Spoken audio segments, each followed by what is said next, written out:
السلام عليكم ورحمة الله وبركاته. سلام ጤና ይስጥልኝ የሰዓዳ ዩቲዩብ ቤተሰቦች እንዴት ናችሁ? ሰላም ናችሁ? ለመልካም ሁሉ ሰላም አለው አልহামዱሊላህ። በቅድሚያ አይን ቪዲዮ ሰብስክራይብ ላይክ ሼር አድርጉልኝ። ሐሳብ አስተያየታችሁን ኮሜንት ላይ አስቀምጡልኝ። እንግዲህ ወንድማችን ብሬክስ በደረሰበት የወገብ ህመም ይህን ሰሞን አሞታል ማለት ነው። ሐቂቃ እኔ በጣም ነው ያሳዘነኝ። ለምን ካላችሁ ብሬክስ ወንድማችን እንግዲህ የወንድሙ ሞትም ሐዘኑ አልወጣለትም። ከዛ በላይም ደግሞ እንግዲህ ያው እሱም ታስሮ ነበረ፣ ብዙ መጽዋዕት ከፍሏል ታውቃላችሁ ማለት ነው። እና እውነት ለመናገር አሁን በጣም ነው ያሳዘነኝ። ምክንያቱም የኛ የስደተኛ ነገር የሆነ ነገር ሲያመን ነገ ዛሬ ከነገ ወዲያ ምናምን እያልን የምንቀጥራቸው ነገሮች በጣም ነው እኔ የሚያናደኝ። ገባችሁ? የሆነ ህመም ሲሰማችሁ በቃ አበላላችሁ ማስተካከል የሆነ ነገር ማስተካከል አለባችሁ ብዬ ነው እኔ እማምነው ማለት ነው። እና ወንድማችን ብሬክስ እንግዲህ አላህ አፍያውን ይመልስለት። እውነት ለመናገር እንግዲህ ለስደተኛ አባት ነው ታውቃላችሁ።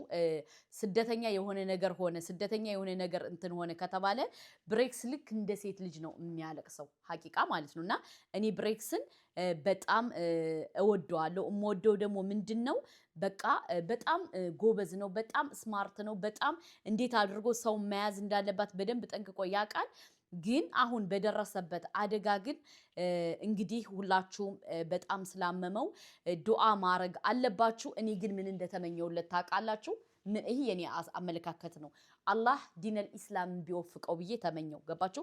ብሬክስ ማለት በጣም አስተዋይ፣ በጣም ጭንቅላቱ ምሁር፣ እንዲያው አላህ እስልምናን ቢወፍቀው ብዬ ሁል ጊዜ ከምመኝለት ሰው አንዱ ብሬክስ ሀበሻዊ ነው እህቶቼ ማለት ነው። እና አላህ ይወፍቀው እያላችሁ ዱዓ አድርጉለት። ምክንያቱም አንደኛ ስለ እስልምና በደንብ ጠንቅቆ ያውቃል። ሁለተኛ ደግሞ ከአረቦች ጋር ስለነበረ በቃ አለ አይደለ የሆነ አኽላቁ ምናምኑ የእስልምና ጸባይ ያለው ተረጋግቶ ምን ብሎ ነው የሚያወራው። ባህና ራሱ አይታችሁታል አይደለ?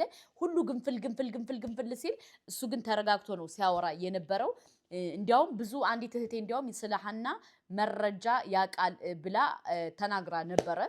እና ለማንኛውም ረጋ ብሎ ነው ያስረዳት። እና ለማንኛውም ወንድሜ ብሬክስ አላህ ያሽረ አፍያህን አላህ ይመልስልህ። እኔ ግን አሁንም ቢሆን እስልምናን ተቀበል። ይሄ የኔ ሐሳብ ነው።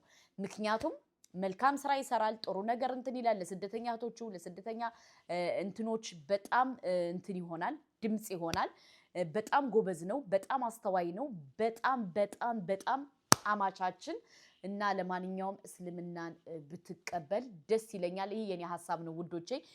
አይታችሁታል። በቃ ይሄ እንትን ጀላብያ ሲለብስ ሲጠመጥ ምናምን ኧረ ብሬክስን ያገባሽ የታደለች የመስዬ ባል ትላላችሁ። እና ብሬክስ እውነት ለመናገር እስልምናን አላህ ቢወፍቀው ምቾቴ ነው። ምክንያቱም አንዱን ሰው ከልባችሁ ስትወዱት የምትመኙለት እስልምናን ነው። ገባችሁ? ብሬክስን ደግሞ እኔ ከልቤ በጣም ስለምወደው ደግሞ እስልምናን አላህ ቢወፍቀው ምቾቴ ነው። ምክንያቱም አንዳንድ ሰዎች ለምን እንደዚህ ያልሽ ምናምን ልትሉ ትችላላችሁ። ቀጥተኛው መንገድ እስልምና ነውና አላህ እስልምናን ይወፍቀው። በዚሁ አጋጣሚ አቃጣሪ ውለድ ብሬክስዬ ውለድ።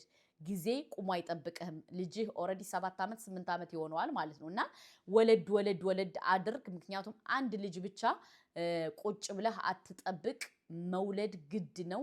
ጊዜ ቁሞ አይጠብቅም። በተለይ እህቶችም ውለዱ። ጊዜ ቁጭ ብሎ አይጠብቅም። ገባችሁ? እኛ ነገ ዛሬ ከነገ ወዲያ እያልን ምን እንደሚመጣብን አናቅም። አሁን ብሬክስ እንግዲህ ዛሬን ነገን አሻሽዬ እያለ እንግዲህ የመጣበትን ነገር አይታችሁታል አይደለ?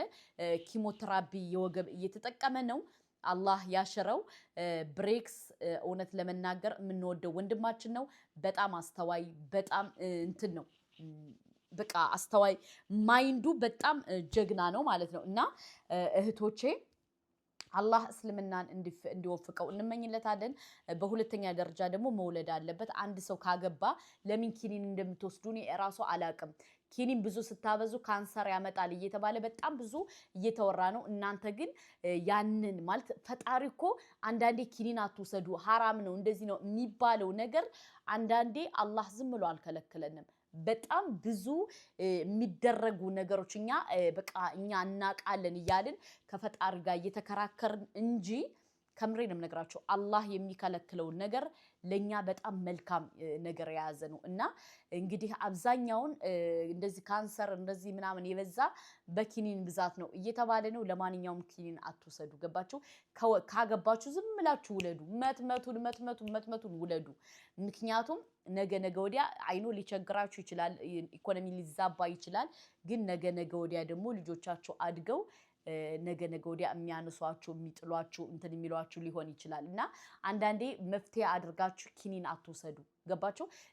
በተለይ ወንድ ልጅ የሴት ልጅ ገደብ አለው የሚባል ነገር የለም።